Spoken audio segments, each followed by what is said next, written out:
Welcome to Edupedia World. In this video, we will go through the causes of poverty and what are the government approaches to remove poverty. Causes of poverty. The important causes of poverty are: first one, population explosion. Rapid growth of population, particularly among the poor, is responsible for the problem of poverty in the country. It is obvious that when total national income is thinly spread over a large number of people, the per capita income is bound to be low. Next point is low level of economic development.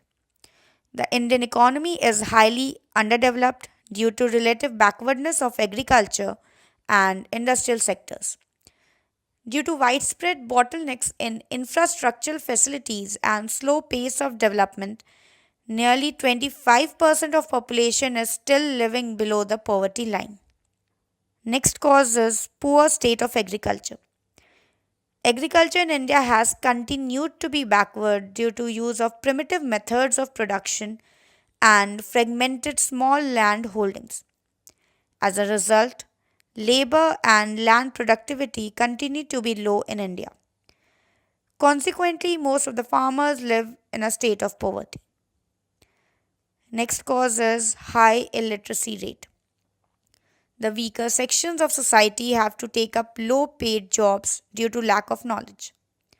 The scheduled caste and scheduled tribes are not able to participate in the emerging employment opportunities in different sectors of the urban and rural economy as they do not have the necessary knowledge and skills to do so.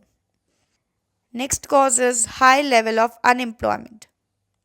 The urban poor in India are largely the overflow of the rural poor who migrate to urban areas in search of employment and a livelihood. Industrialization has not been able to absorb all these people. Most of the urban poor are either unemployed or temporarily employed as casual laborers. Such casual laborers are among the most vulnerable in society as they have limited skills, with no job security, no assets, and no surplus to sustain them. So, poverty is closely related to nature of employment. Next cause is high level of indebtedness. Unemployment or underemployment and the casual nature of work compels people to borrow money, that too at higher interest rate. Such indebtedness is one of the significant factors of poverty. Now we come to the next point, that is inequalities of income. The unequal distribution of income and assets has also led to the persistence of poverty in India. And the last point is inflation. The steep and continuous rise in prices, particularly of essential commodities like food grains, has added to the miseries of the poor.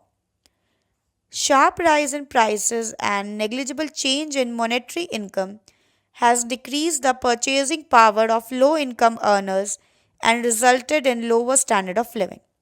So we can conclude that all these factors have created two distinct groups in society. First one is those who possesses the means of production and earn good income, that is the rich section. Second one, those who have only their labors to trade for survival, that is the poor section. Over the year, the gap between the rich and the poor in India has widened. Poverty is a multi-dimensional challenge for India that needs to be addressed on a war footing. Now, what are the government approach to remove poverty? The Indian Constitution and 5-year plans have always stated social justice as the primary objective of the developmental strategies of the government. In all the 5-year plans and policies, the maximum emphasis has been given on poverty alleviation, and government has stressed the needs for various strategies for the same. The government's approach to poverty reduction has three dimensions. First one, growth oriented approach. This approach was initiated from the first 5-year plan. This approach is based on an expectation that effects of economic growth, rapid increase in GDP and per capita income, would spread to all sections of the society and will trickle down to the poor section also. It was felt that rapid industrial development and transformation of agriculture through green revolution in select regions would benefit the underdeveloped regions and more backward sections of the community. However, growth oriented approach proved to be ineffective because population growth resulted in a very low growth in per capita incomes. Green revolution intensified the disparities regionally and between large and small farmers. There was unwillingness and inability to redistribute land. The benefits of economic growth did not trickle down to the poor. Due to ineffectiveness of the growth approach, policymakers started thinking that income and employment for the poor could be raised through specific poverty alleviation programs. Now, the second dimension is poverty alleviation programs. This second approach has been initiated from the third 5 year plan and progressively enlarged since then. The government has introduced a variety of programs for reduction of poverty.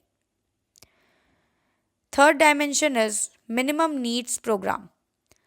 This approach has been initiated from the fifth 5 year plan. It aims to provide minimum basic amenities to the people.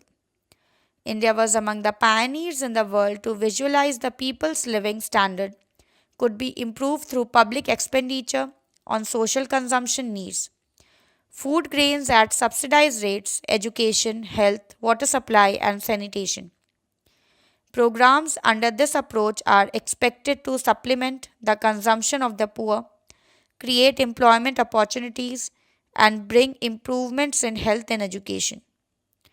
Three major programs that aim at improving the food and nutritional status of the poor are PDS, that is Public Distribution System. Next is Integrated Child Development Scheme and Midday Meal Schemes. So these are the three dimensions approach of the government to remove the poverty. Thank you for watching Edupedia World videos.